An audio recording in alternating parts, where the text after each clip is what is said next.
Welcome to I news. నేను సూర్య. తెలంగాణలో అత్యంత వేగంగా అభివృద్ధి చెందుతున్న ఆధ్యాత్మిక కేంద్రం యాదాద్రి. ఇప్పటికే ఆలయ పునర్నిర్మాణంతో దేశవ్యాప్తంగా గుర్తింపు పొందిన ఈ క్షేత్రం ఇప్పుడు మరో భారీ మార్పుకు సిద్ధమవుతోంది. భక్తుల సంఖ్య పెరుగుతుండటంతో యాదాద్రిని ప్రపంచ స్థాయి టూరిజం హబ్ గా తీర్చిదిద్దేందుకు తెలంగాణ ప్రభుత్వం 500 కోట్ల రూపాయల భారీ ప్రణాళికను సిద్ధం చేసింది. ఈ ప్రాజెక్టులో ఏముండబోతోంది, యాదాద్రి ఎలా మారబోతోంది చూద్దాం.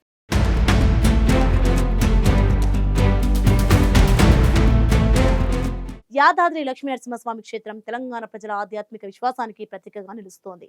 ఆలయ పునర్నిర్మాణం తర్వాత భక్తుల రద్దీ భారీగా పెరిగిందని చెప్పాలి. ప్రతి ఏడాది లక్షలాది మంది భక్తులు స్వామివారిని దర్శించుకునేందుకు యాదాద్రికి వస్తున్నారు.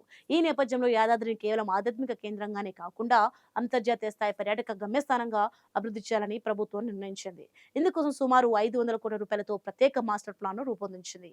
ఈ ప్రణాళికలో భాగంగా విశాలమైన పార్కింగ్ ప్రాంతాలు, ఆధునిక వసతి సముదాయాలు, ఫుడ్ కోర్టులు, కుటుంబాల కోసం వినోద కేంద్రాలు, పిల్లల కోసం ప్రత్యేక పార్కులు, వాకింగ్ ట్రాక్లు, వ్యూ పాయింట్లు ఏర్పాటు చేయనున్నారు. భక్తులకు మరింత సౌకర్యవంతమైన ప్రయాణం కల్పించేందుకు రోడ్ల విస్తరణ, ట్రాఫిక్ నిర్వహణ, ప్రజా రవాణా సదుపాయాల మెరుగుదలపై కూడా దృష్టి పెట్టనున్నారు.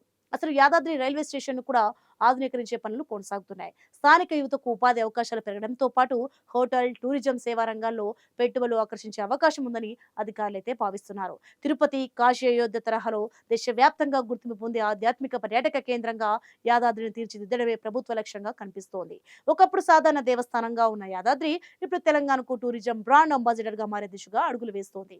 500 కోట్ల రూపాయల ఈ మాస్టర్ ప్లాన్ అమలైతే యాదాద్రి రూపురేఖలు పూర్తిగా మారిపోవడం ఖాయంగా కనిపిస్తోంది.